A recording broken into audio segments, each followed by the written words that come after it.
He'd explored it before and knew its reputation for tight squeezes and tricky passages. But to John, that was part of the thrill. In November 2009, John decided to take a break from his studies and organize a caving trip with his brother, Dan, and a group of friends. The plan was to spend a day in Nutty Putty, exploring some of its deeper sections. John was excited. This was his chance to share his passion with his buddies and maybe push himself a little further than last time. Emily was a bit nervous about the trip, but John reassured her. "I've done this 100 times," he said, kissing her goodbye. "I'll be back for dinner." Into the cave. The group arrived at Nutty Putty on a chilly November morning. The cave's entrance is a small, unassuming hole in the ground, barely wide enough for a person to slip through. Inside, it's a maze of tunnels, some as wide as a hallway, others so tight you have to crawl on your belly inch by inch. The air is damp, the walls slick with moisture, and the temperature hovers around 60 degrees no matter the season. John, Dan, and their friends geared up helmets. Headlamps, knee-pad sand started their descent. For the first few hours, everything went smoothly. The group navigated familiar sections of the cave, laughing and joking as they went. John, always the leader, suggested they try a tougher passage called the Birth Canal, a narrow-shaped tunnel known for its claustrophobic squeeze. It wasn't for beginners, but John was confident. He'd done tight passages before, and he wanted to show his friends what Nutty Putty was really about. John went first, sliding into the birth canal head first. The tunnel was barely wider than his shoulders, the walls pressing against his chest as he inched forward. He exhaled to make himself smaller, a trick cavers use to fit through tight spots. Dan followed close behind, with the others waiting at a wider section. The group's headlamps cast flickering shadows on the walls, and their voices echoed in the cramped space. "You good, John?" Dan called out. "Yeah, I'm good," John shouted back, his voice muffled. He was about 400 feet into the cave, deep underground, when he reached a fork in the tunnel. One path led to a known section, but the other, a narrow, downward-sloping chute, looked uncharted. John, curious and confident, decided to explore it. "I'm going to check this out," he said, his voice full of excitement. He slid into the chute, headfirst, into a passage so tight his arms were pinned to his sides. The trap. At first, John thought he'd found a new route. The chute was narrow, but he'd been in worse.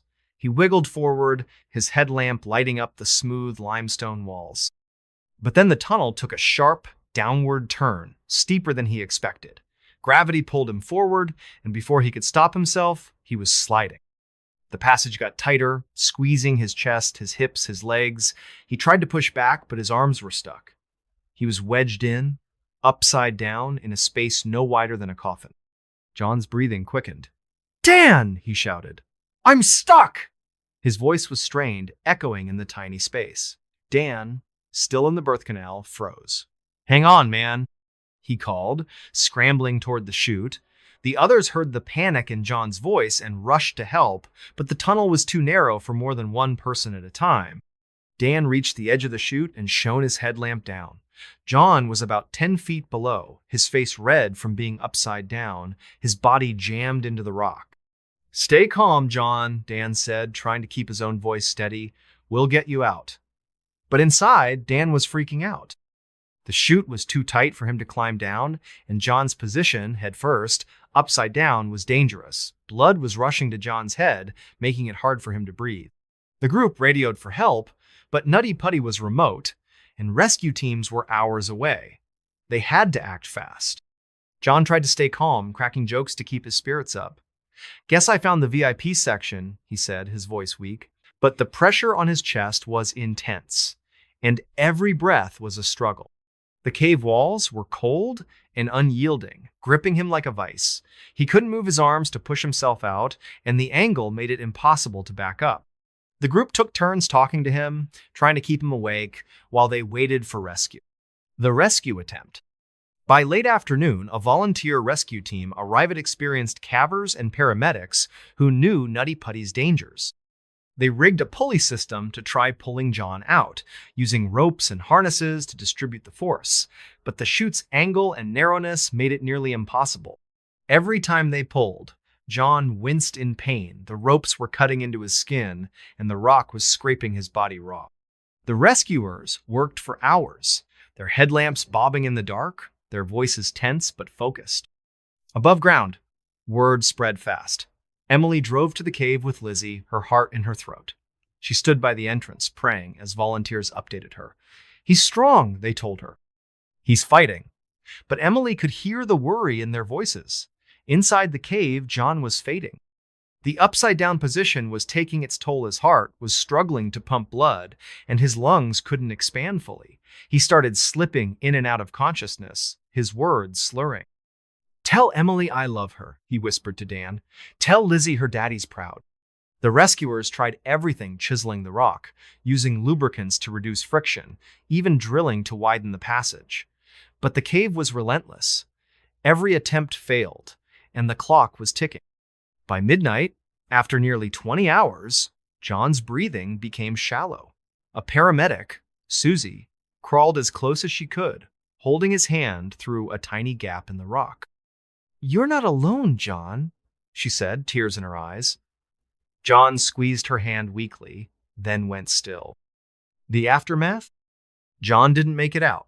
After 27 hours trapped in the cave, his body gave out. The rescue team was devastated. They'd done everything possible, but Nutty Putty had won. Emily was inconsolable, clutching Lizzie as the news sank in. The cave was sealed shortly after, declared too dangerous for future exploration. John's body remains there, a permanent part of the limestone tomb that claimed him. The story of Nutty Putty Cave spread across the world, a tragic reminder of nature's power and the risks of adventure. Emily later shared John's love for caving with her daughter, teaching her to respect the wild but never fear it. The caving community mourned John, a man who lived for exploration and died chasing his passion.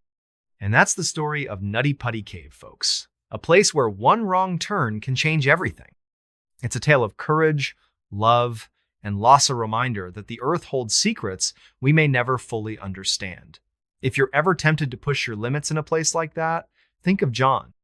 And maybe, just maybe, stay above ground. So, what do you think? Ever been in a situation where you felt trapped, literally or figuratively? Drop it in the comments. And next time you're near a cave, listen closely. The earth has a way of telling its own stories. This man terrified the FBI. Hey everybody, if you're into stories that are strange, dark, and mysterious, you're in for a wild one. This tale is a fan favorite. And for good reason. It's packed with twists, tension, and a villain so cunning he made the FBI sweat. We're talking about a guy who didn't just break the law, he toyed with the people chasing him like a cat playing with a mouse. Today, we're diving into the story of a man who terrified the FBI, a mastermind who always seemed one step ahead. So, grab a coffee, maybe lock the windows, and let's get into a story that'll keep you guessing until the very end. The setup. This story takes us back to the late 1990s in the heart of Chicago, Illinois. Picture a bustling city, skyscrapers gleaming, Lake Michigan sparkling, and streets alive with people.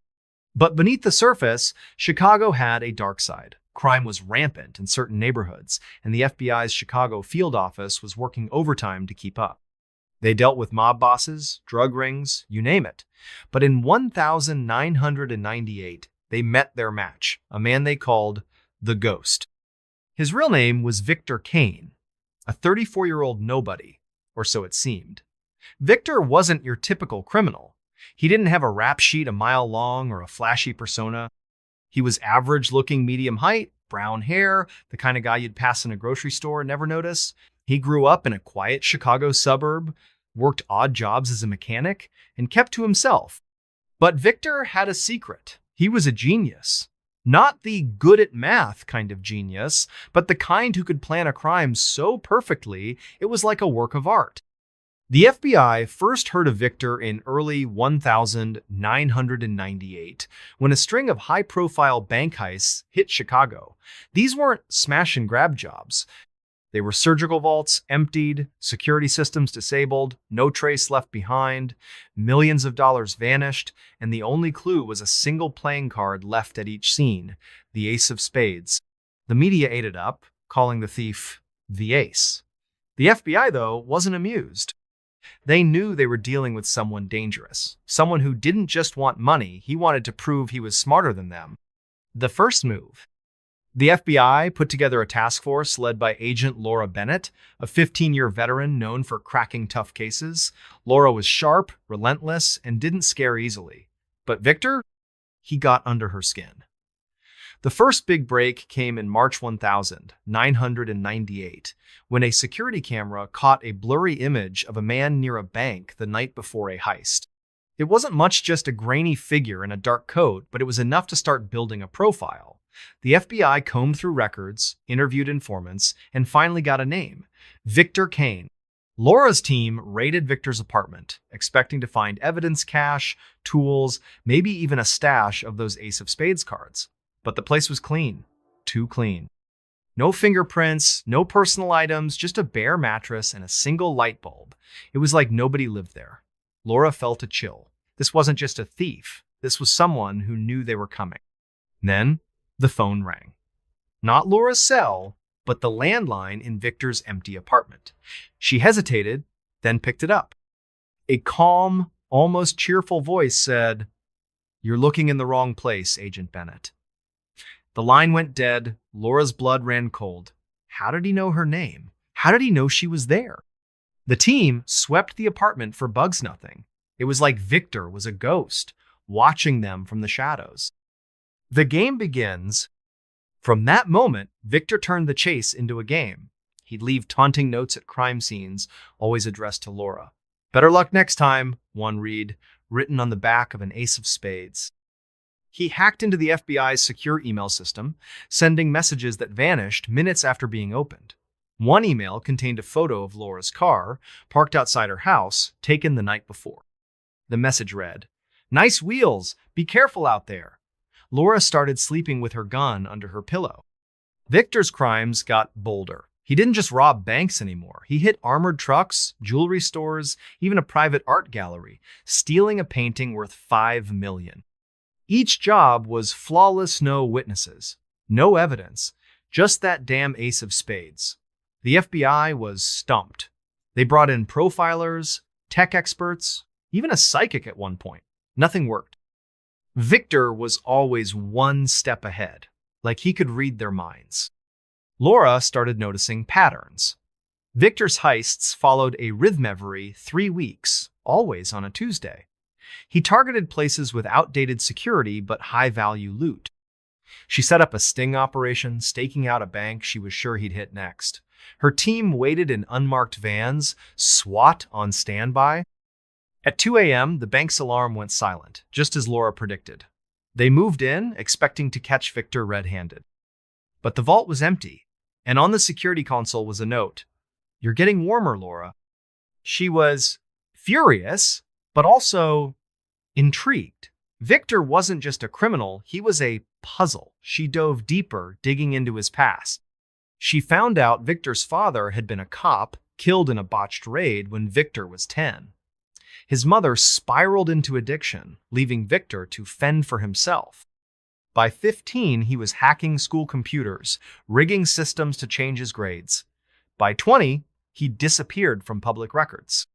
Laura realized Victor wasn't just smart, was driven by something darker, maybe revenge, maybe a need to prove he was untouchable. The breaking point. In 1999, things escalated. Victor pulled off his biggest heist yet, a Federal Reserve transport carrying $20 million in cash. The FBI was humiliated, and the pressure on Laura's team was crushing. The public was losing faith, and the media painted Victor as a folk hero, a modern-day Robin Hood, but Laura knew better. Victor wasn't stealing for the thrill or the money. He was testing her, pushing her to her limits. Then, a breakthrough. An informant tipped off the FBI about a warehouse on Chicago's South Side, a place Victor supposedly used as a base. Laura's team raided it at dawn, kicking down the door to find nothing. Just an empty room with a single chair and a tape recorder. Laura pressed play, and Victor's voice filled the air. "You're close, Laura," he said, his tone almost gentle. "But you're not ready. Meet me at the pier midnight. Come alone." Laura knew it was a trap, but she was tired of playing his game. Against her team's advice, she went to the Piera deserted stretch along Lake Michigan, the water black under the moonless sky. She stood there, gun in hand, waiting. At exactly midnight, a figure stepped out of the shadows. Victor Kane, in the flesh. No mask, no disguise, just a man in a plain jacket, his eyes glinting with something unreadable. "You're braver than I thought," he said, his voice calm. "But you can't catch a ghost." Laura raised her gun, ordering him to surrender. Victor just smiled. "Check your pocket," he said. Confused, Laura reached into her coat and pulled out an ace of spades. She looked up, and Victor was gone, vanishing into the night. The end game. The encounter broke Laura. She became obsessed, working 18-hour days, chasing every lead, no matter how small. Her marriage fell apart, her health deteriorated. Victor kept taunting her letters, voicemails, even a bouquet of flowers sent to her office with a note. "Game's not over." But in 2000, the heists stopped. No more robberies. No more cards. Victor vanished, like he'd never existed. Laura never stopped looking. She retired from the FBI in 2005, but even now, she checks old case files, hoping for a clue. Some say Victor died, others that he fled the country. A few agents swear they've seen him a face in a crowd, a shadow at a crime scene. The FBI still lists him as a wanted man, but his file is cold, buried in a database. And that's the story of the man who terrified the FBI, folks. Victor Kane, the ghost, a criminal so clever he turned the hunters into the hunted. He didn't just steal money, he stole peace of mind, leaving a trail of questions that may never be answered. If you're ever in Chicago and find an ace of spades lying on the ground, maybe leave it there, because some games aren't meant to be played. So, what do you think? Ever come across someone who seemed to know your every move? Drop it in the comments. And next time you're out at night, watch your back. You never know who's watching you. The Ghosts of Flight 401. Hey everybody, if you're into stories that are strange, dark, and mysterious, this one's going to send shivers racing down your spine. It's a fan favorite, and for good reason. It's rooted in real events, weaving a tragedy so devastating it left echoes that linger to this day. We're talking about Eastern Airlines Flight 401. A plane crash that shook the nation and left behind something unexplainable. This isn't just a story about a disaster. It's about what came after, when the dead didn't stay dead and the skies carried whispers of the past. So, grab a seat, keep the cabin lights on, and let's dive into the story of the Ghosts of Flight 401, tale that'll make you think twice about looking out that airplane window. The setup, picture this. It's December 29, 1972, and we're in Miami, Florida. The night is warm and humid, the kind where the air clings to your skin and palm trees sway lazily under a starry sky. Miami International Airport is buzzing with holiday travelers, families rushing to catch flights home for Christmas, their suitcases stuffed with gifts. Eastern Airlines Flight 401, a Lockheed L-1011 TriStar, is prepping for a routine trip to New York City. This plane is a beast state-of-the-art for its time, with 3 powerful engines, a wide body, and room for 176 passengers. It's a marvel of 1970s aviation, sleek and modern, designed to make flying feel like a luxury. The crew is top-notch. Captain Bob Loft, 55, is a grizzled veteran with decades of experience, known for his cool head and steady hands. First Officer Don Repo, in his 40s, is sharp and reliable, the kind of co-pilot who catches details others miss. The flight attendants, led by Sharon Tate, a seasoned pro, keep the cabin calm and cheerful. The flight is packed families with kids, business travelers in suits, even a couple of minor celebrities headed to New York for holiday parties. Everyone's in high spirits, sipping drinks, chatting, or settling in for the in-flight movie. The plane takes off just after 9 p.m., climbing smoothly into the night sky, the lights of Miami fading below. For the first couple of hours, everything is textbook. Passengers doze off, the crew chats quietly in the cockpit, and the hum of the engines is a steady lullaby. It's just another night in the air, until it isn't. As Flight 401 begins its return leg to Miami later that night, a small problem crops up. The pilots notice a warning light on the control panel. The nose landing gear isn't locking into place. It's not a crisis landing gear, issues happen, and there's a backup system, but it needs checking. Captain Loft radios air traffic control, who instructs him to circle over the Everglades, the vast, swampy wilderness west of Miami, while the crew troubleshoots. They switch on the autopilot, set the plane to a low altitude of 0 feet, and focus on the landing gear. Loft and Repo hunch over the controls, flipping switches, checking indicators, trying to figure out if it's a faulty light or a real issue. They're so focused, they don't notice the plane slowly drifting downward, inching closer to the ground with every passing second. The crash. At 11:42 p.m., Flight 401 slams into the Everglades at 225 miles per hour. The impact is catastrophic, a deafening roar that shakes the night. The plane breaks apart on contact, its fuselage splintering, wings shearing off, and wreckage scattering across the swamp like a broken toy. Jet fuel ignites, sending flames licking into the sky, illuminating the dark, murky water. The Everglades is a brutal, unforgiving place muddy, teeming with alligators and choked with sawgrass that cuts like razors.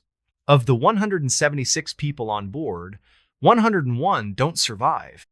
Bodies, debris, and twisted metal litter, the swamp, a grim tableau under the moonlight. The crash is one of the worst in U.S. history at the time, a tragedy that sends shockwaves through the aviation world and beyond. Rescue teams work through the night, wading through waist-deep water, battling mosquitoes and the stench of fuel. They pull survivors from the wreckage, some miraculously unhurt, others clinging to life with broken bones and burns. The scene is chaos, shouts, helicopter rotors, the cries of the injured cutting through the eerie silence of the swamp. Captain Loft and First Officer Repo are among the dead, along with most of the flight attendants, including Sharon. The survivors, many in shock, are haunted by what they've endured, their faces etched with the terror of those final moments. The investigation later reveals a heartbreaking mistake. The crew was so fixated on the landing gear, light a simple bulb, that may have been loose that they didn't notice the autopilot had disengaged. The plane drifted lower and lower, unnoticed, until it plowed into the swamp. It's a human error, born of focus and distraction, but it costs 101 lives. Eastern Airlines is devastated. The public mourns, and the survivors carry scars, both visible and invisible. But the story of Flight 401 doesn't end with the crash. Oh no. This is where things take a turn into the strange. The kind of strange that makes your skin prickle and your heart skip a beat. The hauntings begin. Fast forward to 1973, just months after the crash, Eastern Airlines is still reeling, but they're trying to move forward. To cut costs, they salvage parts from the wreckage of Flight 401 standard practice in the industry. Seats, galleys, cockpit instruments, even pieces of the electrical system are refurbished and installed on other planes, mostly L-1011s in Eastern's fleet. The airline doesn't think twice about it, it's just business. But the crews flying those planes, they start noticing things, weird things, things that defy explanation. It starts small, almost dismissible. On one L-1011, Flight 903, flight attendants report seeing a man in a pilot's uniform sitting in the first-class cabin. He's there one moment, staring straight ahead, then gone when they look again. Passengers complain about cold spots in certain seats, even when the cabin is warm and stuffy. One flight attendant, Maria, is prepping coffee in the galley when she catches a reflection in the oven door a man's face, weathered and serious, with deep-set eyes. She swears it's Captain Bob Loft, whose photo she saw in a company memorial. She blinks, and the reflection vanishes. Maria tells her supervisor, a no-nonsense guy named Carl, who laughs it off. "You're working too hard, Maria," he says. "Get some rest." But Maria knows what she saw, and her hands shake for the rest of the flight. Things escalate from there. On a flight from New York to Miami, a co-pilot named Jeff is doing a pre-flight check in the cockpit. He hears a knock on the door sharp, deliberate. Thinking it's a crew member, he opens it, but the galley outside is empty. He shrugs, figuring it's the plane settling, and turns back. That's when he sees him, a man in an Eastern Airlines uniform sitting in the co-pilot's seat, staring at the instrument panel. Jeff freezes, his breath catching. The man turns, and Jeff swears it's Don Repo, the first officer from Flight 401. "Check the gear," Repo says, his voice calm but heavy, like he's carrying a weight. Before Jeff can speak, Repo vanishes, like he was never there. Jeff's heart is pounding, but he checks the landing gear system. Sure enough, there's a fault, a loose wire that could have caused a serious problem on takeoff. He fixes it, his hands trembling, and keeps the story to himself, too shaken to tell anyone. Word spreads like wildfire among Eastern's crews. Pilots, flight attendants, even ground staff start sharing stories, whispered in break rooms and hangars. A flight attendant named Lisa sees a figure in a pilot's uniform helping a passenger with her luggage in the overhead bin. She starts to thank him, thinking he's part of the crew, but he turns, gives her a sad smile, and fades away. A mechanic working late in a hangar hears a voice behind him say, "Don't let it happen again." He spins around, expecting a colleague, but the hangar is empty. The only sound, the hum of fluorescent lights. The creepiest reports come from passengers. A woman on a flight to Atlanta sees a man in a captain's uniform standing in the aisle, his hat pulled low. She asks if he's the pilot, and he nods, his eyes distant, before vanishing into thin air. When she describes him to the crew gray hair, weathered face, they exchange looks. It sounds exactly like Bob Loft. The haunting spread. By late 1973, the stories are piling up, and they're eerily consistent. Almost every sighting involves Loft or Repo, and they're always on L-1011s with parts salvaged from Flight 401. One pilot, Captain Dan, swears he saw Repo in the cockpit during a red-eye flight, adjusting the controls like he was still flying the plane. "He looked at me," Dan later told a friend, "like he was trying to warn me." The figure vanished when the plane touched down, but Dan checked the logs and found a glitch in the navigation system that could have caused a mid-air issue. He never flew that plane again. Flight attendants start avoiding certain seats rows, 12 and 15, where the cold spots are strongest. Passengers in those seats report feeling watched, their skin prickling for no reason. One man, a businessman named Richard, feels a hand on his shoulder during turbulence, steadying him. He turns to thank whoever it was, but no one's there. The seat next to him, one of the salvaged ones, is ice cold to the touch. Ground crews aren't immune either. A technician named Paul, working on an L-1011's electrical system, hears footsteps behind him in the cargo hold. He calls out, thinking it's another worker, but the hold is empty. When he finishes the repair, he finds a wrench he'd misplaced lying neatly on the floor, like someone placed it there. The creepiest incident happens on a flight from Miami to Los Angeles. A flight attendant, Sarah, is serving drinks when she sees a man in a pilot's uniform standing at the back of the cabin. He's tall, with a familiar face, Bob Loft. She's sure of it. She approaches, but he turns and walks through the galley door. Not opens it, walks through it, like it's not even there. Sarah drops her tray, glasses shattering, and passengers gasp. She runs to the galley, but it's empty, the door locked from the inside. She doesn't tell the passengers, but she files a report, her hands shaking as she writes. The investigation. By 1974, the stories are too many to ignore. Eastern Airlines launches a quiet investigation, interviewing crew members, reviewing flight logs, and checking maintenance records. They find no hard evidence, no photos, no recordings, just dozens of eyewitness accounts from reliable people. The consistency is what gets them. Loft and Repo are described in vivid detail, Bob's gray hair and weathered face, Don's intense eyes and calm demeanor. The sightings are always on planes with Flight 401's salvaged parts, and they're always accompanied by strange phenomena. Cold spots, unexplained sounds, equipment glitches fixed after a warning. Eastern's management is spooked but desperate to keep it under wraps. Bad PR could tank their reputation, already bruised from the crash. They start removing the salvaged part seats, instruments, even wiring, replacing them with new ones. But the sightings don't stop completely. A pilot sees Repo's reflection in the cockpit windshield during a storm, his voice whispering, "Stay sharp." A flight attendant feels a tap on her shoulder while restocking the galley, but no one's there. The airline orders employees to stop talking about it, threatening disciplinary action, but the stories leak to the press.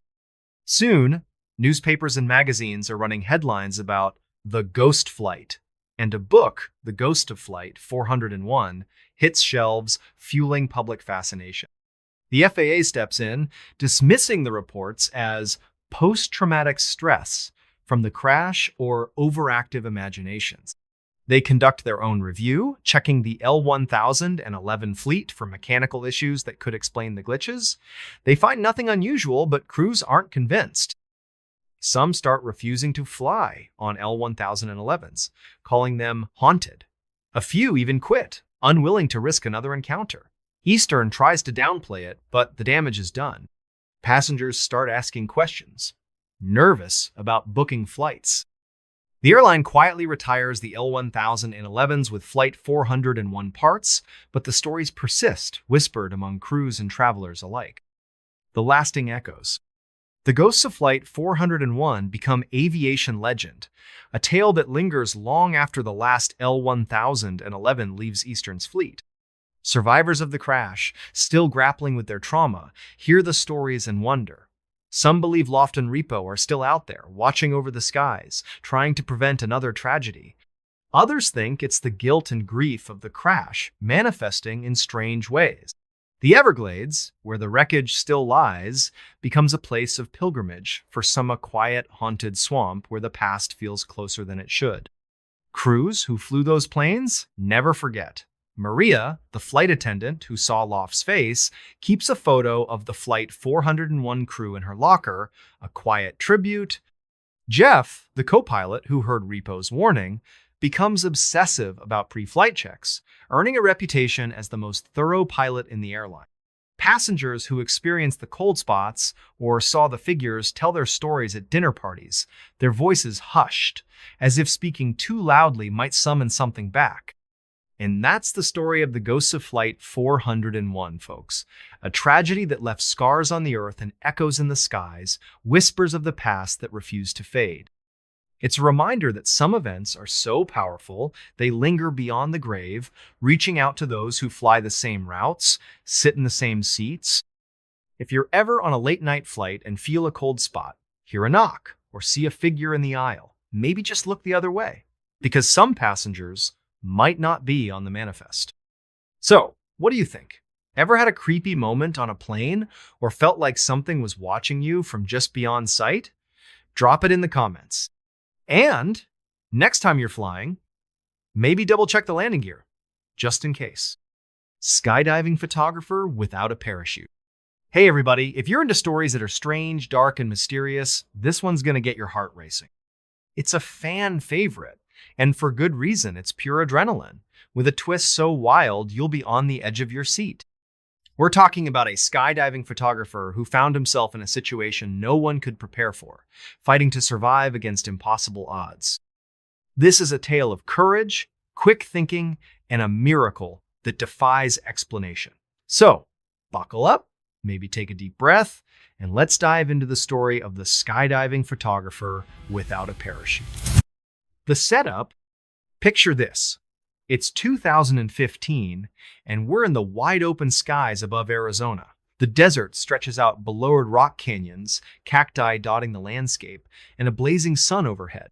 This is prime skydiving country, where drop zones attract thrill seekers from all over the world. Our story centers on Ryan Carter, a 29-year-old professional skydiving photographer from Tucson. Ryan's not just any photographer. He's the guy who jumps out of planes with a camera strapped to his helmet, capturing heart-stopping shots of skydivers midair. It's a job that requires nerves of steel, lightning-fast reflexes, and a love for living on the edge. Ryan was good at what he did really good. He'd been skydiving since he was 18, logging over 1,000 jumps. He knew every safety protocol, every piece of gear, and every trick to stay alive at 120 miles per hour. His clients were everyone from first-timers to elite skydiving teams, and his photos were legendary vivid shots of divers soaring against the desert sky, their parachutes blooming like flowers. Ryan lived for the rush, the moment when the plane door opened and the wind roared in his ears. On this particular day, a crisp October morning, Ryan was booked for a big job. A group of 12 skydivers, part of a stunt team, wanted him to photograph a complex formation jump. The plan was to leap from 14.0 feet, link up midair to form a star pattern, and hold it for as long as possible before deploying their parachutes. Ryan's job was to circle the group, snapping photos from every angle, then pull his own chute and land safely. It was a routine gig for him, nothing he hadn't done dozens of times before. The jump? The team loaded into a twin-engine Cessna at a small airfield outside Tucson. The plane was loud, the cabin cramped, but the mood was electric. The skydivers were pumped, joking and checking their altimeters, helmets, and parachutes. Ryan double-checked his rig, a main parachute, a reserve chute, and his camera setup, a high-end DSLR mounted to his helmet. He wore a jumpsuit with extra padding to protect him during high-speed maneuvers. Everything was in order. The plane climbed to 14.0 feet, the desert sprawling below like a patchwork quilt. The pilot gave the signal, and the door opened, letting in a blast of cold air. Ryan was the first out. As always, she needed to position himself to capture the group as they jumped.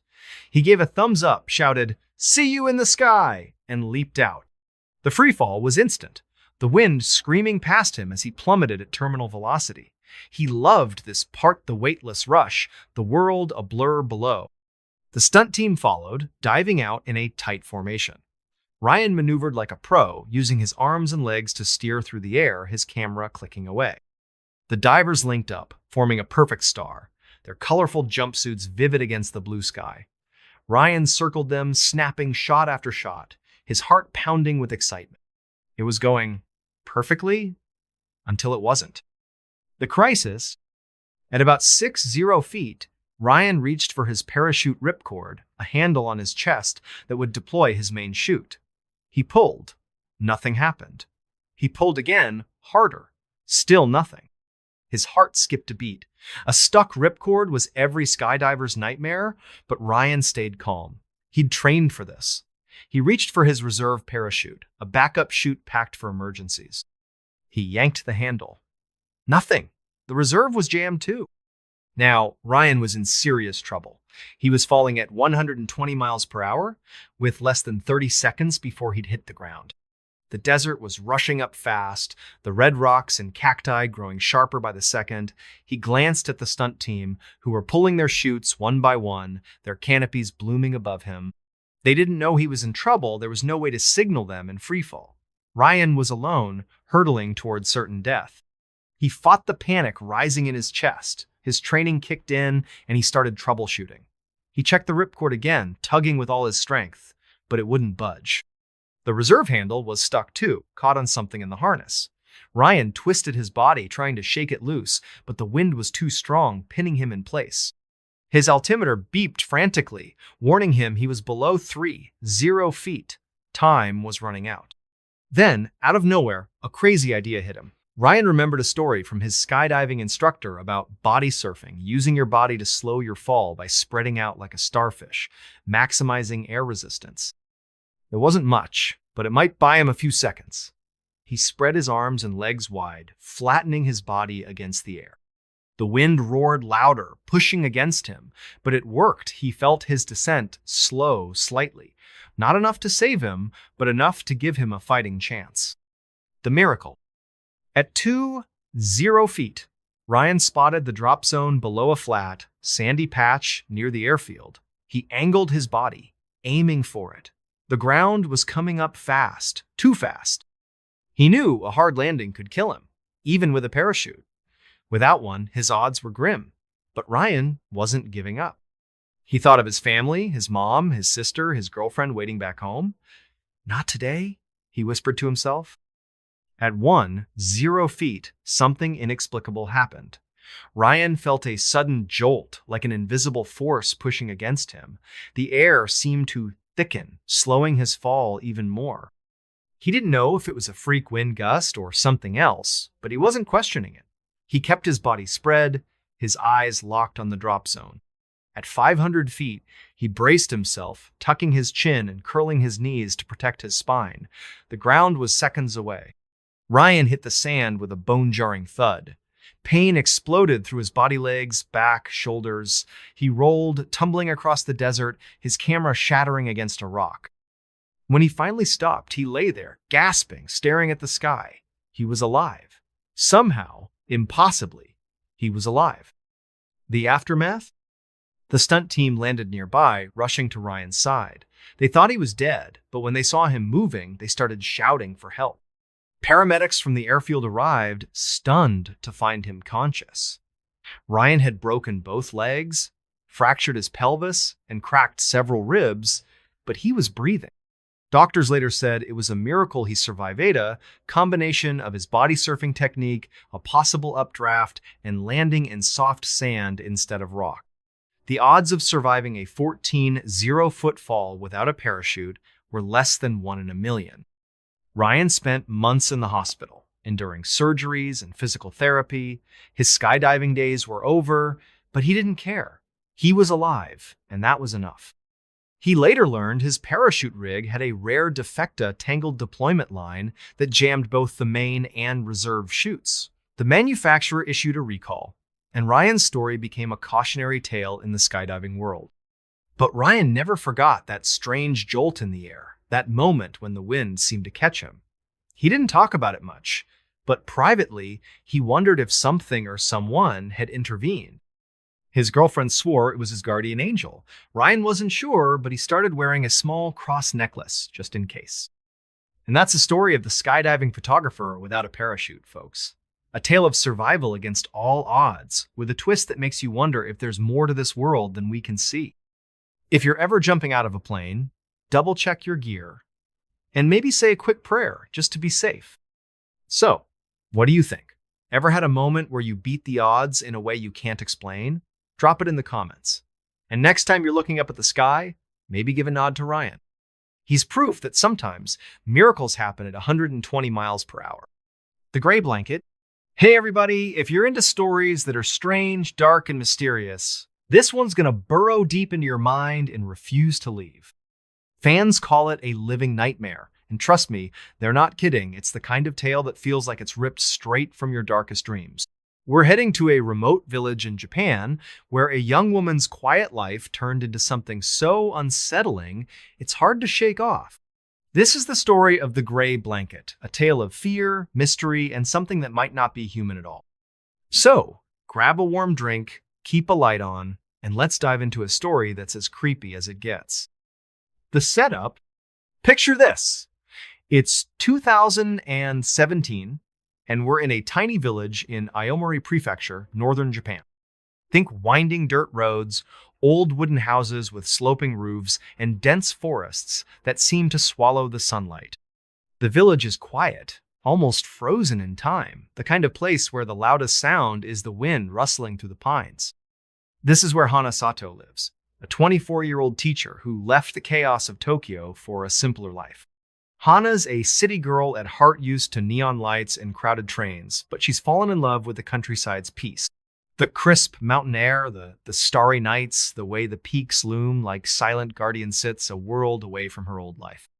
Hana rents a small, traditional house on the edge of the village, where the forest begins. It's a modest place of sliding paper doors, tatami mats that smell faintly of straw, and a tiny wood stove to keep the chill at bay. The house is old, its beams creaking with every gust of wind, but Hana makes it her own. She fills it with books, potted plants, and a cozy futon where she reads late into the night. The landlord, an elderly woman named Mrs. Kimura, is kind but stern. When Hana moves in, Mrs. Kimura gives her a warning. "Don't go into the forest at night. It's not safe." Her eyes are serious, almost haunted. Hana nods, thinking it's just old superstition. She's not one for ghost stories.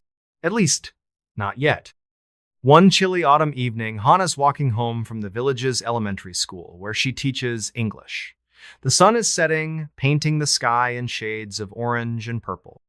She passes a small flea market in the village square, just a few rickety tables with old clothes, chipped teacups, and dusty knickknacks. At one stall, run by a quiet old man with deep-set eyes, she spots something odd. A gray wool blanket, neatly folded, sitting alone on the table. It's plain, almost boring, but something about it pulls her in. The wool is unnaturally soft, like stroking a cloud, and it seems to shimmer faintly in the fading light, as if it's catching the last rays of the sun. The old man notices her interest and speaks in a low, raspy voice. "That one's special," he says. "Keeps you warm no matter how cold it gets. Only 500 yen. That's about $5 a steal." Hana buys it, thinking it'll be perfect for the frosty nights ahead. She tucks it under her arm and heads home, unaware that she's just invited something into her life. The first night? That night, Hana lays the gray blanket over her futon. The house is cold, the wind rattling the paper doors, so she's grateful for the extra warmth. She snuggles under the blanket, and it's incredible. It's heavy but comforting, wrapping her in a cocoon of soft wool that feels like a warm embrace. She falls asleep faster than usual, the distant whispers of the forest fading into silence. But around 2 a.m., she bolts awake, her heart pounding like a drum. The room is freezing, her breath puffing out in clouds. The blanket is still on her, but it feels different. Not warm anymore, but heavy, almost suffocating, like it's pressing her into the futon, pinning her down. Hana sits up, shoving the blanket off. Her skin prickles with unease. She glances around the room. Everything looks normal. The paper doors are closed, the stove is cold, and her lantern casts a soft glow over her books and plants. But the air feels thick, charged with a strange energy, like the moment before a storm. She notices a faint smell, like wet earth or mold, lingering in the room. It's coming from the blanket. She lifts it, checking for dampness or dirt, but it's dry, clean, almost too perfect. Shaking her head, she tells herself it's just her imagination. She's tired, stressed from adjusting to village life. She pulls the blanket back over her and tries to sleep. That's when the dreams start. In her dream, Hana's standing in the forest behind her house. It's pitch black, the trees towering like giants, their branches clawing at the starry sky. She's barefoot, the ground cold and slick with moss. In the distance, she sees a figura, gray, shapeless mass, like a person wrapped in a blanket. It's motionless, but she feels its gaze heavy and unyielding. Her legs won't move, rooted to the ground. The figure drifts closer, silent, and she hears a sound, a low, hissing whisper. Not quite words, but sharp enough to make her skin crawl. She wakes up gasping, her lantern flickering. The blanket is still there, warm and heavy, but now it feels alive, like it's watching her. Things get stranger. The next morning, Hana's shaken but tries to brush it off. Dreams are just dreams, right? She heads to school, teaching her classes, but she's off her game. She forgets students' names, drops her chalk, spaces out during lessons. Her kids notice, asking if she's okay. She forces a smile, but her mind keeps drifting to the blanket, to that gray figure in her dream. By evening, she's exhausted and heads home, dreading the thought of sleeping under that blanket again. But it's so cold, and the futon feels empty without it. She hesitates, then pulls it over her, promising herself it's just one more night. The dream returns, worse this time. She's back in the forest, the air thick with fog. The gray figure is closer now, its edges blurry, like it's made of smoke. It glides toward her, and the hissing grows louder, forming fractured words she can't understand, sharp, guttural sounds that twist in her mind. She feels a weight on her chest, like something sitting on her, crushing her lungs. She wakes up, heart racing, and the blanket is tangled around her, tighter than it should be, almost knotted. She throws it off, her hands trembling, and notices faint gray marks on her arms, like smudges of ash. They wash off in the sink, but the sight makes her stomach churn. Over the next few days, The weirdness escalates. The blanket starts moving. Not dramatically, but subtly. Hana finds it in strange places, draped over her reading chair, folded neatly at the foot of her futon, even though she's sure she stuffed it in the closet. The moldy, earthy smell grows stronger, clinging to the blanket like a shadow.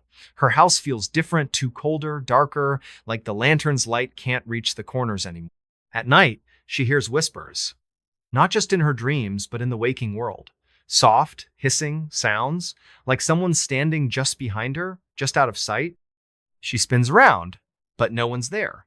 The paper doors rattle, even when there's no wind. Hana's life starts to fall apart. She's barely sleeping, her eyes ringed with dark circles. At school, she's snapping at students, forgetting lessons, losing her patience. Her friend, Eiko, another teacher, pulls her aside one day. "Hana, you look like a ghost," she says. "What's going on?" Hana hesitates, then spills everything, the blanket, the dreams, the whispers, the moving shadows. Aiko's face goes pale. "Get rid of it," she says, her voice low. "My grandmother used to talk about objects like that, things that carry spirits. They latch onto you, feed on you." Hana tries to laugh, but it comes out weak. Deep down, she knows Aiko's right. Something's wrong with that blanket. Digging deeper. Desperate for answers, Hana goes back to the village square, looking for the old man from the flea market. But his stall is gone, like it was never there. She asks around, and a shopkeeper tells her the man only shows up once a month, always with strange things, to sell items that seem to vanish as quickly as they appear. No one knows his name or where he lives. Some villagers whisper he's not from Aomori at all, that he's tied to the forest somehow. Hana's heart sinks. She's stuck with this thing, and it's not letting go. She visits Mrs. Kimura, her landlord, hoping for some clue. When Hana mentions the gray blanket, Mrs. Kimura's eyes widen, and she grips the edge of her table. "You didn't bring that into my house, did you?" she whispers, her voice trembling. She tells Hana a story from the village's past, one she heard as a child. Decades ago, a woman named Yuki lived in Hana's house. Yuki was a recluse, shunned by the village for practicing strange rituals in the forest offerings to spirits, chants under the moon. One winter, she was found dead, frozen in her house, wrapped in a gray blanket. Villagers said her spirit never left, that it clung to the blanket, seeking someone new to haunt. The blanket disappeared after her death, but every few years it finds someone, a traveler, a villager, someone who doesn't know better. Those who take it don't stay long. Hana's blood runs cold. She thinks back to the old man's words, "Keeps you warm, no matter how cold it gets." Was he warning her or luring her? She rushes home, her mind racing. The blanket is waiting, folded neatly on her futon, even though she's sure she left it in the closet. The air in the house is heavy, the smell overpowering. She grabs a flashlight and checks every corner, half expecting to see that gray figure from her dreams. The whispers start again, louder now, circling her like a predator. She swears she sees a shadow move across the paper doors, but when she looks, it's gone. The breaking point. That night, Hana can't take it anymore. She grabs the blanket, stuffs it into a trash bag, and drives to a river a few miles away. The moon is full, casting an eerie glow over the water. She plans to throw the blanket in, let the current take it, but as she lifts the bag, she hears the hissing, louder than ever, like a swarm of angry insects. The bag feels heavier, almost alive, pulling against her grip. The air turns icy, her breath fogging in front of her. She drops the bag, and it hits the ground with a thud, the blanket spilling out. For a moment, she sees Ida, gray, shapeless figure, rising from the wool like smoke, its edges blurring into the night. The hissing forms a word, "Stay." Hana screams and runs, not looking back. She drives to Aiko's house, sobbing, and spends the night there. The next morning, she returns to the river with Aiko, but the bag and blanket are gone. The ground is bare, no sign of them, like they were never there. Hana's shaking, but a small part of her feels relieved. Maybe it's over. The aftermath? Hana moves back to Tokyo the next week, leaving the village and the house behind. She tells herself it's a fresh start, but she's not the same. She's jumpy, always checking corners, waking up at 2 a.m., expecting to hear whispers. She avoids blankets, sticking to thin sheets, and keeps every light on at night. Aiko stays in touch, saying the village has been quiet since Hana left, but Mrs. Kimura refuses to rent the house again. Some villagers claim they've seen a gray shape in the forest at night, drifting among the trees, its edges shimmering like moonlight on water. Years later, Hana stumbles across a blog post from another part of Japan. Someone bought a gray blanket at a flea market, cheap and oddly soft. They describe the same dreams forests, shadows, hissing whispers. They mention waking up with gray marks on their skin, finding the blanket in strange places. The post cuts off mid-sentence with no further updates. Hana shudders, wondering where the blanket is now, who it's found next. Sometimes, at night, she feels a faint weight on her chest, hears a distant hiss, like the forest is calling her back. And that's the story of the gray blanket, folks.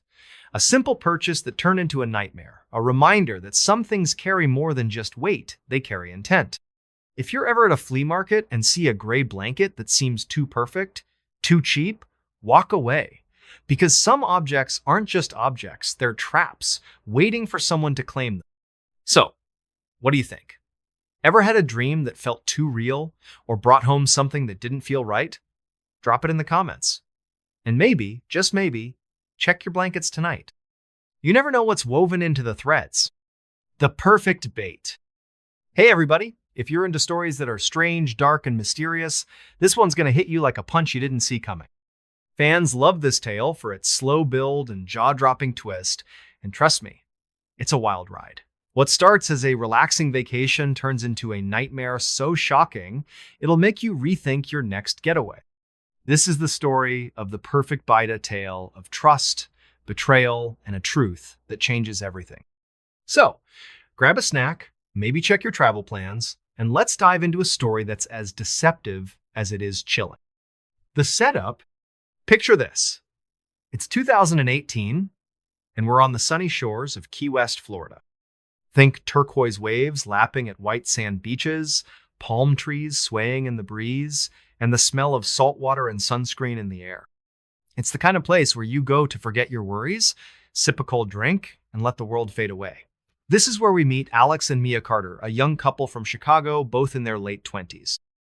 Alex is a graphic designer, Mia is a marketing coordinator, and they're the kind of couple who seem to have it all great jobs, a cute apartment, and a love that's been rock solid since college. Life in Chicago was hectic, though. Long hours, endless emails, and winters that felt like they'd never end. So, when Mia's boss gave her a week off, they jumped at the chance for a tropical escape. They booked a fishing trip in Key West, a 5-day adventure on a private charter boat, complete with deep-sea fishing, snorkeling, and lazy days under the sun. It was their dream vacation, a chance to unplug and make memories. They found a charter online, Real Paradise, run by a guy named Captain Mike. The reviews were glowing 5 stars, pictures of happy families holding massive fish, and promises of an unforgettable experience. Alex and Mia were sold. They packed their bags, flew to Florida, and couldn't wait to hit the water. The first day, the couple arrived in Key West on a bright Monday morning, the air warm and salty. They met Captain Mike at the dock-a-tanned, wiry guy in his 50s with a scruffy beard and a wide grin. He was all charm, cracking jokes and offering them cold sodas as they boarded his boat, a 40-foot fishing vessel called the Sea Star. The boat was weathered but clean, with fishing rods lined up along the deck and a small cabin for shade. Mike's deckhand, a quiet guy named Tommy, nodded hello but kept to himself, tinkering with the gear. Alex and Mia felt at ease. This was going to be perfect. The first day was everything they'd hoped for. Mike took them out to the open water, the boat slicing through waves as dolphins trailed in the wake. They fished for hours, reeling in a few snapper and laughing as Mia struggled with a feisty grouper. Mike was a great guide, pointing out good spots and sharing stories about his years on the water. Tommy stayed in the background, cleaning fish and prepping bait, but he was polite enough.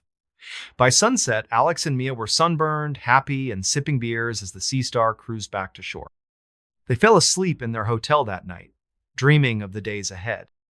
The calm before. The next 2 days were more of the same pure bliss. They caught bigger fish, snorkeled over coral reefs, and even saw a sea turtle glide by. Mike was the perfect host, always ready with a story or a cold drink. He told them about a secret fishing spot, a remote reef called Devil's Point, about 20 miles offshore. "It's tricky to get to," he said, his eyes glinting, "but the fish there are monsters. You up for it?" Alex and Mia were all in. They trusted Mike, and the idea of a hidden gem sounded thrilling. On the 4th day, they set out for Devil's Point. The water was calmer than usual, the sky a perfect blue. The Sea Star hummed along, and Alex and Mia lounged on the deck, snapping selfies and soaking in the sun.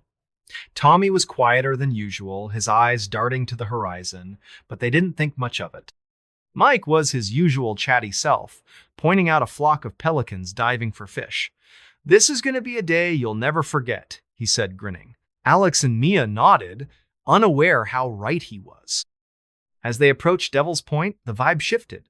The reef was surrounded by deep, dark water, the kind that looks like it could swallow you whole. The boat rocked gently, but the air felt heavier, like a storm was brewing, even though the sky was clear. Mike dropped anchor, and they started fishing. The bites came fast, huge fish, bigger than anything they'd caught before. Alex reeled in a massive marlin, his arms burning from the fight. Mia cheered, snapping pictures. It was exhilarating, but something felt off. Tommy was nowhere to be seen, and Mike's grin seemed forced, his eyes flicking to the cabin more than usual. The nightmare. That night, Mike suggested they stay anchored at Devil's Point for a moonlight fishing session. "The big ones come out after dark," he said. Alex and Mia were tired but excited, picturing a starry night on the water. They agreed, and Mike handed them beers as the sun set, the sky turning a deep purple. The boat was quiet, the only sounds, the lapping waves and the creak of the deck. Tommy finally appeared, carrying a bucket of bait, but he avoided eye contact, his hands shaking slightly. Around 10 p.m., Mia started feeling woozy. She thought it was the beer or maybe seasickness, but her vision blurred, and her legs felt like jelly. She looked at Alex, who was slumping in his chair, his eyes half closed. "Something's wrong," she mumbled, her words slurring. Before she could stand, she collapsed, the world going black. When Mia woke up, her head was pounding, and her wrists were bound with rope. She was in the boat's cabin, lying on the floor, the air thick with the smell of fish and diesel. Alex was next to her, unconscious, his hands tied too. Panic surged through her. She tried to scream, but her mouth was dry, her voice weak. The cabin door creaked open, and Mike stepped in, his grin gone. His face was cold, his eyes empty. Tommy stood behind him, looking nervous but silent. "What's going on?" Mia croaked, her heart racing. Mike crouched down, his voice low. "You're the perfect bait," he said. "Rich, young, nobody around. You're worth more than any fish out here." Mia's stomach dropped. She realized they'd been drugged, lured out to this remote spot for something far worse than fishing. Mike explained, almost casually, that he and Tommy worked for a smuggling ring. They used the Sea Star to move drugs, but every so often, they'd pick up cargo people. Tourists who wouldn't be missed right away sold to traffickers for a hefty price. Alex and Mia, with no family in Key West and a week-long trip, were perfect targets. The fight, Mia's mind raced. She had to get them out of this. She pretended to be weaker than she was, slumping against the wall while listening for any chance to act. Alex stirred, groaning, and Mike kicked him hard in the ribs. "Stay down!" he growled. But that was Mike's mistake. The pain snapped Alex awake, adrenaline kicking in. He lunged at Mike, despite his tied hands, knocking him into the cabin wall. Mia seized the moment, scrambling to her feet and grabbing a fishing knife from a nearby table. She slashed at Tommy, who yelped and stumbled back, giving her time to cut Alex's ropes. The cabin was chaos shouts, crashing equipment, the boat rocking wildly. Mike recovered, pulling a gun from his belt, but Alex tackled him again, the two men grappling for control. Mia slashed her own ropes and lunged at Tommy, who was trying to radio for help. She knocked the radio from his hands, shattering it against the floor. Alex managed to wrench the gun from Mike, but in the struggle, it fired. The bullet grazing Mike's shoulder. He screamed, blood soaking his shirt, and fell back. Mia and Alex didn't wait. They bolted for the deck, the night air hitting them like a slap. The boat was still anchored, the dark water stretching endlessly around them. They heard Mike shouting, Tommy scrambling after them. Alex grabbed a flare gun from the deck and fired it into the sky, hoping anyone would see it. Mia found a life raft tethered to the side and started untying it, her hands shaking. "We have to go!" she yelled. Mike burst onto the deck, blood dripping, his face twisted with rage. He lunged at Alex, but Mia swung a fishing gaff, catching him in the leg. He collapsed, cursing, as Alex shoved the life raft into the water. They jumped in, paddling frantically, the Sea Star shrinking behind them. Tommy didn't follow. He was too busy trying to help Mike. The flare burned bright overhead, a red streak against the stars. The aftermath. Hours later, a Coast Guard helicopter spotted the flare and found Alex and Mia drifting in the life raft, exhausted but alive. They were dehydrated, battered, and traumatized, but they'd survived. The Coast Guard raided the Sea Star, arresting Mike and Tommy, who confessed to the smuggling and trafficking operation. The Real Paradise charter was shut down, and investigators uncovered a network that had been targeting tourists for years. Alex and Mia's quick thinking had blown it wide open. Back in Chicago, the couple tried to move on, but the trip changed them. Mia quit her job, unable to handle the stress, and started therapy to cope with the nightmares. Alex sold his camera, swearing off adventure photos. They rarely spoke about Key West, but they kept the flare gun, a reminder of their fight to survive. The media called them heroes, but they didn't feel like it. They just felt lucky. And that's the story of the perfect bait, folks. A vacation that seemed like paradise, only to turn into a trap with a twist no one saw coming. If you're planning a trip, check those reviews a little closer. Because sometimes, the perfect getaway is just bait for something much darker. So, what do you think? Ever had a vacation take a turn you didn't expect? Drop it in the comments. And next time you're on a boat, maybe keep an eye on the captain. You never know what's lurking beneath the surface. What I saw in my room still haunts me. Hey everybody, if you're into stories that are strange, dark, and mysterious, this one's gonna sink its claws into you and never let go. It's personal, it's raw, and it's the kind of thing that sticks with you no matter how many years pass. Fans call this a classic, and trust me, it's not hard to see why it's a story from my own childhood, something that happened when I was just a kid, something that still makes my skin crawl when I think about it. This is the night I saw something in my room, something that still haunts me all these years later. So, settle in, maybe keep every light in the house on, and let's dive into a tale that's as unsettling as it gets. The setup, picture this. It's 1995, and I'm 10 years old, living in a small town in Massachusetts. Think quiet streets, colonial houses, and fields that stretch out toward the horizon. My family lived on the edge of town in an old, creaky house that seemed to groan with every gust of wind. It was a classic New England home two stories, weathered clapboard siding, wooden floors that creaked under your feet, and a big, overgrown backyard that bled into a dense forest. The trees out there were tall and gnarled, their branches twisting like fingers reaching for the sky. My parents loved the place, always going on about its character and history. Me? I thought it was creepy. The house always felt off, like it was watching you, waiting for something. But I was a kid, so I pushed the feeling down. Kids do that, right? You tell yourself it's just your imagination running wild. My bedroom was on the second floor, at the end of a long, narrow hallway lined with faded wallpaper. It was a small room, but it was my sanctuary cozy in the way only a kid's room can be. I had a single window that looked out over the backyard and the dark wall of trees beyond. The view was pretty at night, with stars twinkling above the forest, but it also made me uneasy, like something could be staring back from the shadows.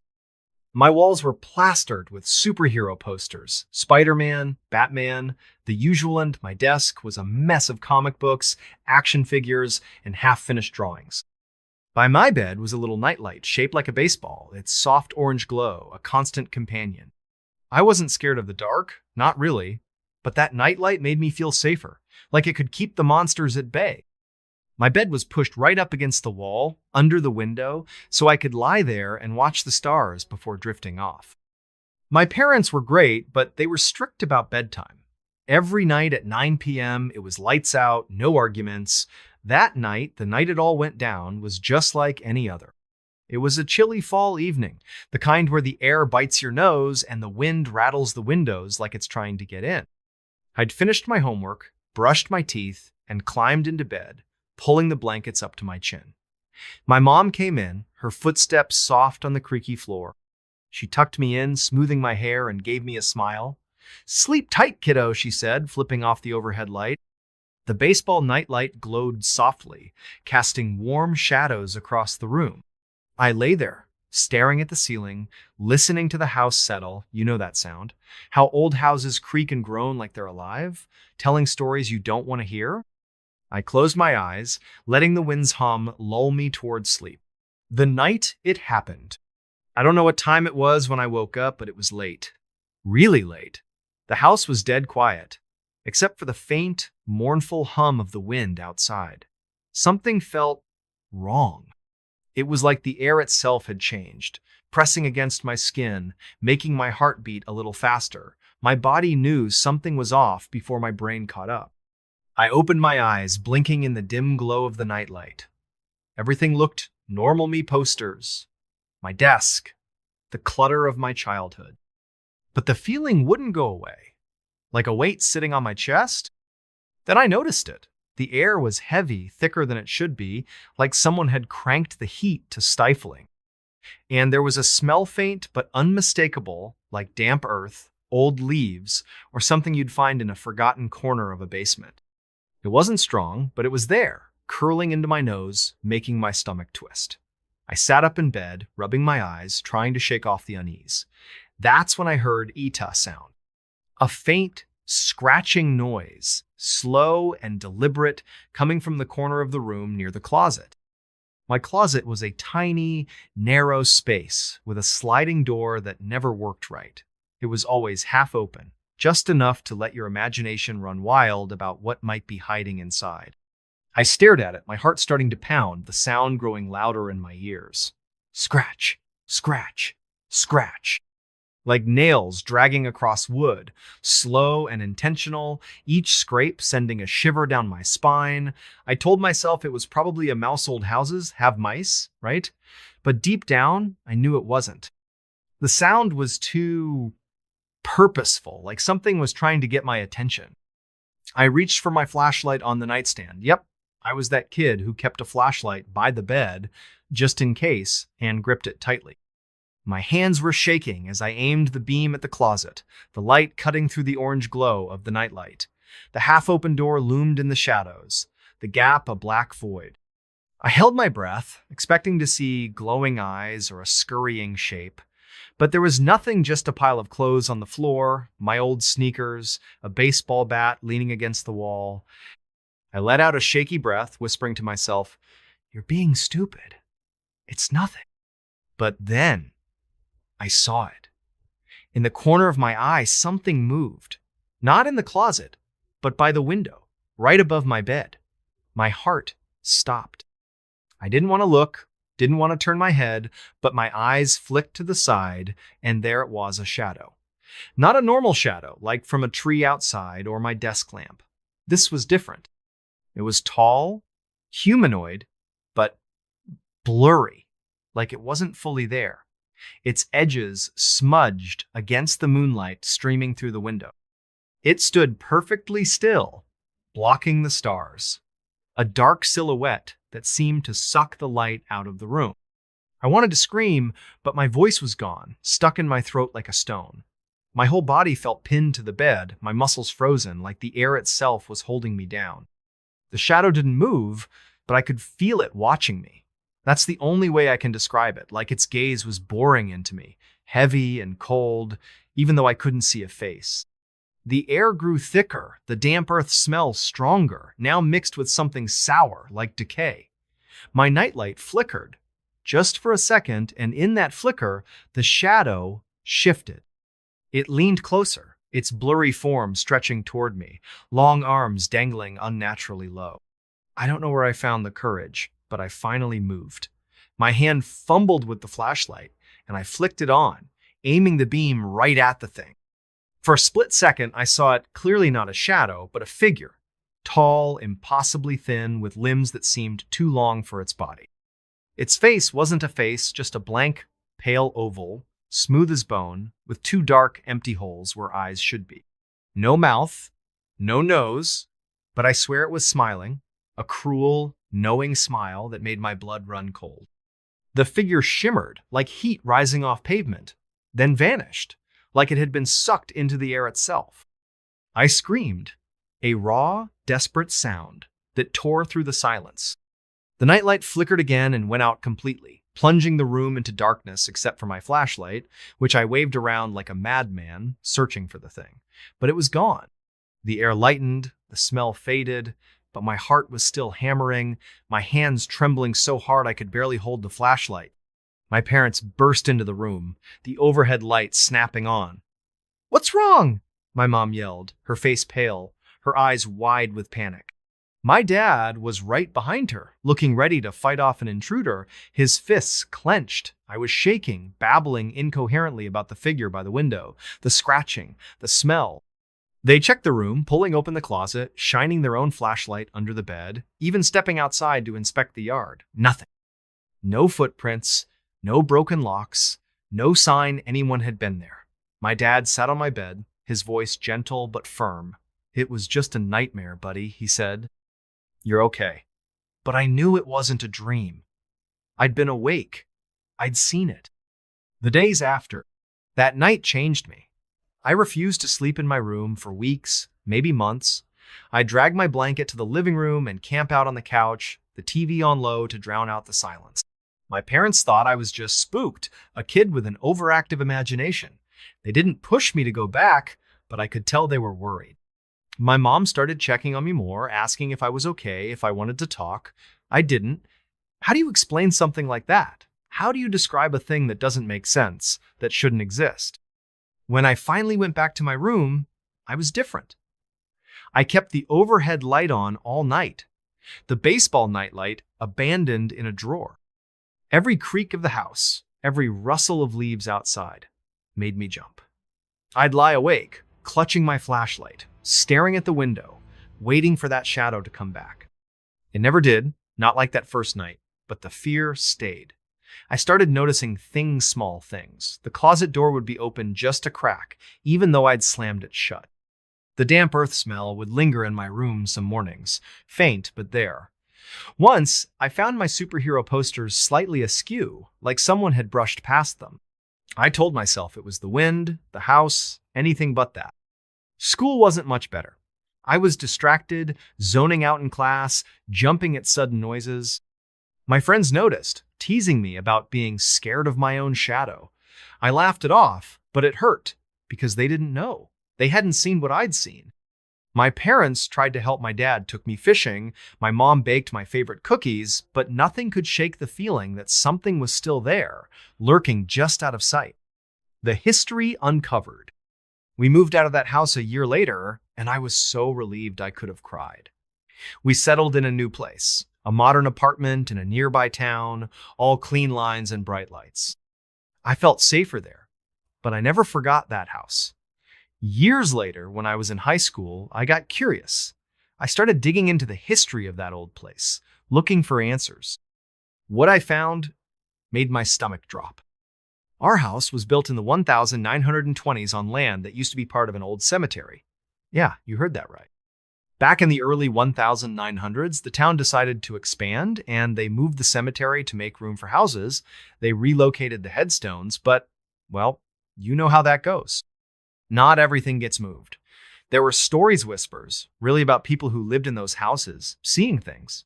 Shadows in windows, voices at night, figures that vanished when you looked too long. One old article mentioned a family in the 1950s who fled our house after their daughter swore she saw a tall man with no face in her room. Reading that, I felt sick. It was too close to what I'd seen. I tried talking to my parents about it, but they brushed it off. Old houses, old stories, my dad said. My mom was quieter, though. Like, she believed me a little, but didn't want to admit it. I never pushed it. Some things are better left alone. The lasting impact. To this day, I can't explain what I saw. Was it a ghost? A spirit tied to that old cemetery? Something else? Something older? All I know is it was real, and it was in my room. I'm grown now, with a place of my own, but that night still haunts me. Sometimes, when I'm lying in bed, I feel that heavy air again, that faint smell of damp earth. I'll wake up at 2 a.m., my heart racing, certain I heard a scratch, scratch, scratch from the corner of the room. I keep a flashlight by my bed, even now, and I never sleep with the lights off, not completely. I've read about sleep paralysis, hallucinations, all the rational explanations, but they don't fit. I was awake, sitting up, moving. I saw that figure, felt its gaze, smelled that decay. It wasn't a dream. It was there, and some part of it might still be out there, in that house, waiting for the next kid to move in, the next person to turn off the light. And that's my story, folks. The night I saw something in my room that I'll never forget, a moment that changed how I see the world. If you've ever had an experience like that, something you can't explain, something that still makes your heart race, drop it in the comments. I'd love to hear it. And maybe, just maybe, keep a flashlight handy tonight. Because you never know what's standing in the shadows, watching, waiting for the dark. Do you know how to get to Bell's Canyon? Hey everybody, if you love stories that are strange, dark, and mysterious, you're in for a treat. This one's a fan favorite, and for good reason. It's creepy, it's intense, and it'll make you think twice about hiking alone. Today, we're diving into the legend of Bell's Canyon, a tale about a guy named Matt who went into the wilderness of Washington State and ran into something he can't explain. So, grab a cozy blanket, maybe dim the lights, and let's get started. The setup: meet Matt. He's 25, a hotshot banker from New York City. His life is all about big deals, late nights, and nonstop stress. Wall Street was killing him, so whenever he got the chance, Matt would ditch the city for the great outdoors. This guy wasn't just some weekend camper, okay? He knew his stuff how to read a map, build a fire, survive in the wild. He was the real deal. In the summer of 2016, Matt decided to head to the forests near Mount Rainier in Washington State. Now, picture this: massive pine trees, misty valleys, and that huge snow-covered volcano in the distance. It's breathtaking, but it's also remote. Like, middle of nowhere remote? You're more likely to see a bear than another person out there? That's exactly what Matt wanted. He planned to hike deep into the backcountry, camp in random spots, and just unplug. No phone, no GPS, just him and the wilderness. The first night, Matt hiked about 10 miles on his first day, pushing through thick bushes and rocky trails. By late afternoon, he found the perfect spot to camp, a small clearing surrounded by tall pines, with a little stream nearby. It was like something out of a postcard. He set up his tent, started a small fire, and cooked some freeze-dried chili. As the sun set, the forest came alive, crickets chirping, owls hooting, the wind whispering through the trees. Matt felt at peace. He climbed into his sleeping bag, zipped up the tent, and fell asleep. Around 2 a.m., something woke him up. A sound, not loud, but weird. A soft rustling, like something moving through the bushes just outside his tent. Matt lay there, heart starting to race, telling himself it was probably just a deer. The woods are full of animals, right? Nothing to worry about. But the rustling didn't stop. It got closer. Matt grabbed his flashlight, unzipped the tent just a crack, and shone the beam into the darkness. The light cut through the night, bouncing off trees and shadows. Nothing. No eyes glowing, no movement, just silence. He zipped the tent back up and lay down, trying to calm his nerves. It's just the forest, he thought. You're fine. But then, clear as day, voice cut through the silence. Low, gravelly, and chilling. It said, "Do you know how to get to Bell's Canyon?" Matt froze. His heart was pounding so hard he could hear it. A voice? Out here? He was miles from any trail, deep in the wilderness. Nobody should be out there. Was he dreaming? He pinched himself, definitely awake. Then the voice came again, slower, almost mocking. Do you know how to get to Bell's Canyon? Matt's mind was racing. Was this a lost hiker? A prank? But Bell's Canyon? He'd never heard of it. And why would someone be wandering around in the pitch-black forest, asking for directions? His gut told him something was wrong. Really wrong. He decided to respond, just to see what would happen. No, he called out, his voice shaky. I don't know where that is, sorry. Silence. No footsteps, no rustling, nothing. Matt sat there, clutching his flashlight, waiting. Minutes passed 5, 10, maybe more. The forest was quiet again, but it wasn't the same. It felt heavy, like something was watching him. Matt didn't sleep a wink that night. He just sat there, eyes wide open, until the sun came up. The second day, when morning finally came, Matt was exhausted but relieved. He crawled out of his tent, expecting to find footprints or some sign of his late-night visitor. But there was nothing. No tracks, no broken branches, no evidence anyone had been there. He started to wonder if he'd imagined it. Maybe the stress of his job was messing with his head. He decided to push on. He packed up his gear, hiked another 15 miles deeper into the forest, and found a new spot to camp. This new clearing was even more remote, tucked against a rocky outcrop with a clear view of the surrounding trees. Matt figured he'd feel safer here. He could see anyone coming. He set up his tent, built a fire, and tried to relax. But as the sun went down, that uneasy feeling came back. The forest didn't feel right anymore. It was too quiet, too still. Matt sat by the fire, staring into the flames, trying to shake off the weirdness. Then he heard it again, that same rustling sound coming from the trees behind him. His stomach dropped. He grabbed his flashlight and spun around, shining it into the darkness. Nothing. Just shadows and branches swaying in the wind. He told himself he was being paranoid. But deep down, he knew something was off. And then there it was, the voice. Do you know how to get to Bell's Canyon?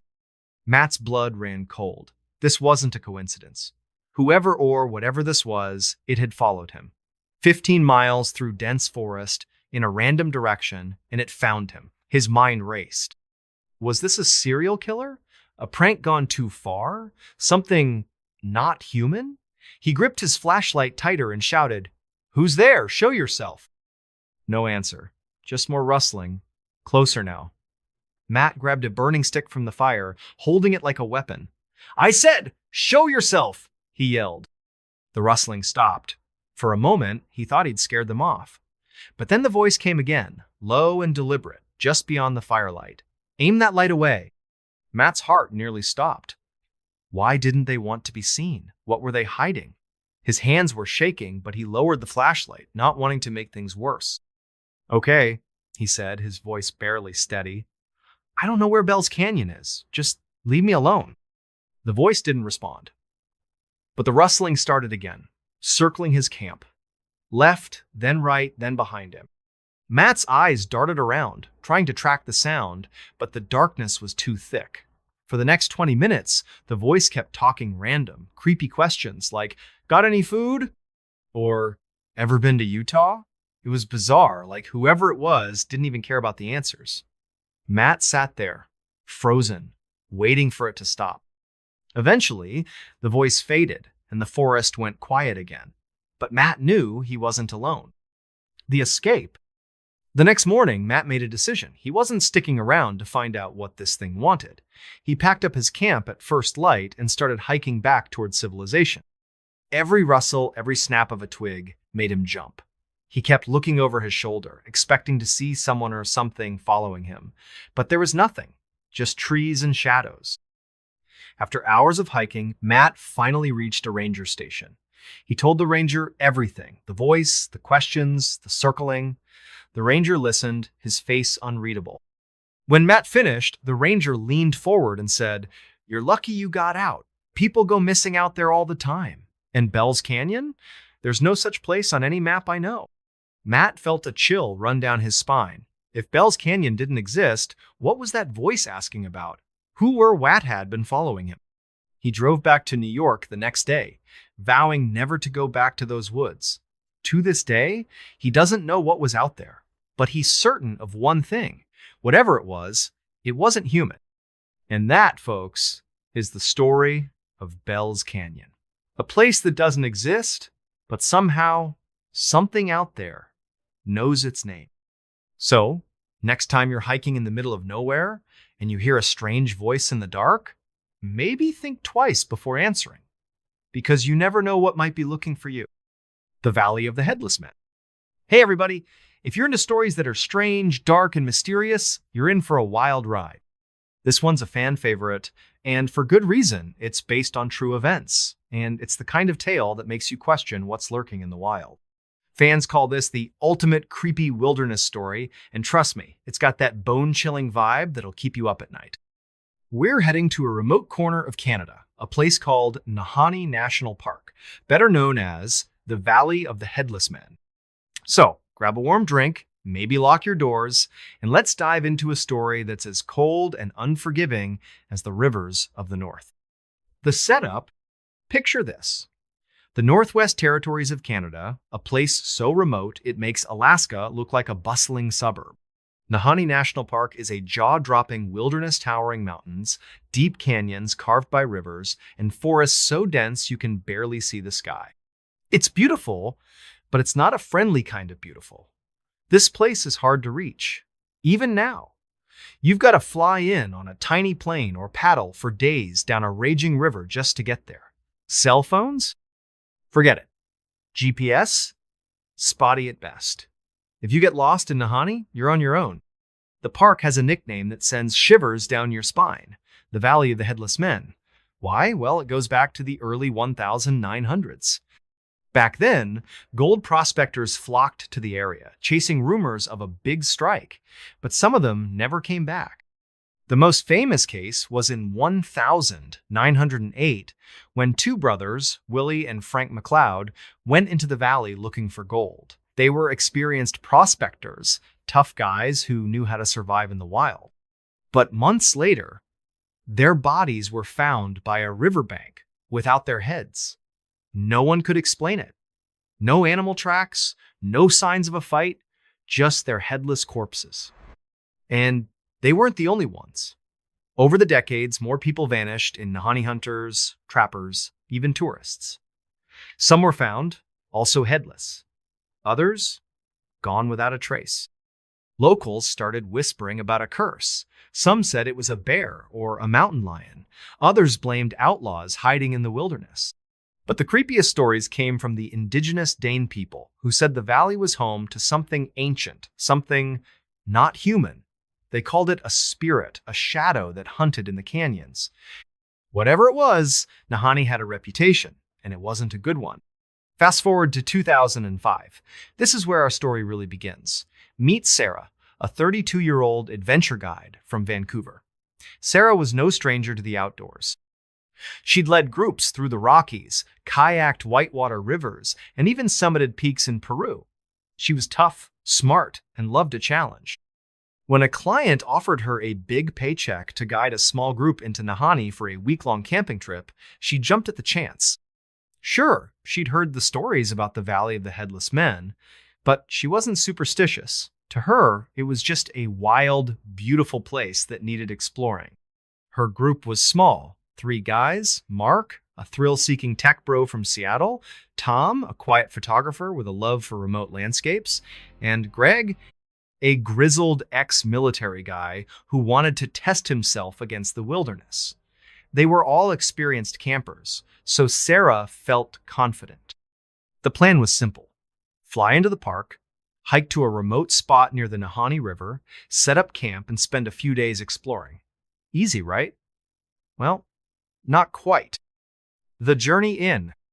The group flew into a tiny airstrip near the park, then started their hike. The trail was rough rocky paths, thick underbrush, and steep climbs. The air was crisp, the kind that stings your lungs, and the scenery was unreal waterfalls crashing down cliffs, rivers glinting like silver in the sunlight. But as they went deeper, Sarah noticed something. The forest was quiet. Too quiet. No birds chirping, no squirrels scurrying, just silence. It gave her the creeps. but she didn't say anything. No need to spook the group. After 2 days of hiking, they reached their campsite, a small clearing by the Nahanni River. The river was fast and loud, its icy water churning over rocks. The group set up their tents, built a fire, and settled in. That first night, everything was fine. They cooked dinner, swapped stories, and laughed under the stars. Sarah started to relax. Maybe the stories about the valley were just that stories. But then, around midnight, Sarah woke up to a sound. A low, rhythmic thumping like something heavy moving through the forest. She sat up in her